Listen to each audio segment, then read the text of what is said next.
វីដេអូនេះខ្ញុំនឹងបង្ហាញពុកម៉ែបងប្អូនទាំងអស់គ្នាអំពីរបៀបចំហុយកូនគោបែបសាមញ្ញធម្មតាដែលយើងទទួលបានរសជាតិមួយដែលឆ្ងាញ់ហើយញ៉ាំទៅមិនញញើតក្នុងការញ៉ាំហើយមែនទែនទៅមុខម្ហូបមួយមុខនេះមិនសូវទូលំទូលាយក្នុងការញ៉ាំទេព្រោះអ្នកខ្លះក៏គាត់ញញើតក្នុងការញ៉ាំហើយអ្នកខ្លះទៀតគឺគាត់មិនទម្លាប់ក្នុងការញ៉ាំប៉ុន្តែបើសិនជាអ្នកធ្លាប់ញ៉ាំគឺគាត់ដឹងពីរសជាតិគាត់ដឹងពីរបៀបនៃការធ្វើហូបគឺគាត់បានភាសាសាមញ្ញគេថាញៀនក្នុងការហូបអញ្ចឹងយើងទៅតាមដានទស្សនាការធ្វើទាំងអស់គ្នាវីដេអូនេះក៏សូមទោសពុកម៉ែបងប្អូនជាមុនដែរបើសិនជាពុកម៉ែបងប្អូនមើលទៅប៉ះពាល់អារម្មណ៍ពុកម៉ែបងប្អូនមួយចំនួនជាដំបូងយើងត្រូវយកកូនគោរបស់យើងដែលយើងរងធ្វើម្ហូបហ្នឹងយើងមកលាងសម្អាតវាហើយយើងបោចរោមផ្សេងពលកាលណាតកូនគោធំគឺតែងតែមានរោមនៅច្រមុះហើយនឹងលើភ្នែកអញ្ចឹងយើងបោចវាឲ្យស្អាតយើងសម្អាតយើងលាងវាស្អាតចឹងមកយើងទុកនៅម្ដុំសិនហើយគ្រឿងរបស់យើងគឺសាមញ្ញទេគឺមានគល់ក្រៃយើងដំវាអញ្ចឹងមកហើយជាមួយនឹងម្ដេងម្ដេងគឺយើងដាក់ចិត្តវាអញ្ចឹងមកហើយជាមួយនឹងខ្ទឹមហើយគ្រឿងទាំងអស់នេះមានស្លឹកក្រូចផងដែរយើងដាក់ច្រើនកាលណាល្អកាលនឹងដើម្បីយើងកាត់បន្ថយក្លិនកូនគោអញ្ចឹងណាអញ្ចឹងគ្រឿងនោះក៏រួចរាល់គឺយើងមកផ្សំគ្រឿងដើម្បីប្រឡាក់ជាមួយនឹងកូនគោវិញដើម្បីធ្វើឲ្យកូនគោរបស់យើងនឹងពេលចំហុយទៅគឺមានចូលជាតិជាមួយនឹងសាច់មានរសជាតិឆ្ងាញ់ល្អ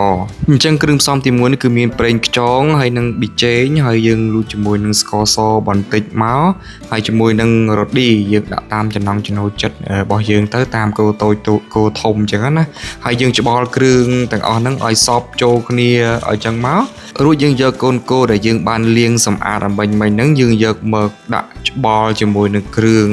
ដែលយើងបានកូរមិញហ្នឹងចឹងយើងច្បល់វាចុះឡើងឲ្យវាចូលជាតិជាមួយនឹងសាច់ជាមួយនឹងកូនគោហ្នឹងទៅដើម្បីឲ្យយើងញ៉ាំទៅវាទទួលបានរសជាតិមួយដែលវាចូលជាមួយនឹងសាច់បានល្អហើយយើងដាក់គ្រឿងដែលយើងបានមិញហ្នឹងមានស្លឹកក្រូចគល់ក្រៃមានដេងមានអីចឹងណាយើងច្បល់ចូលគ្នាឲ្យសព្វសាច់អញ្ចឹងមកដើម្បីឲ្យបង្កើនក្លិន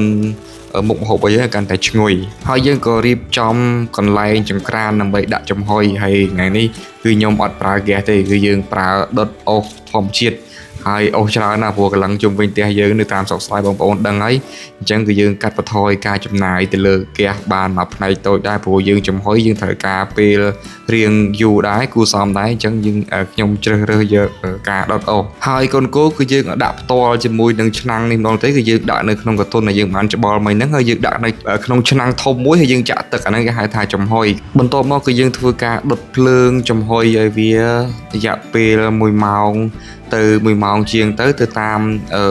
ការដុតភ្លើងពុកម៉ែបងប្អូនទាំងអស់គ្នាបើសិនជាបងប្អូនទាំងអស់គ្នាដាក់ភ្លើងខ្លាំងទៅគឺវាឆ្អិនលឿនបើសិនជាដាក់ភ្លើងតិចទៅគឺវាឆ្អិនយឺតអញ្ចឹង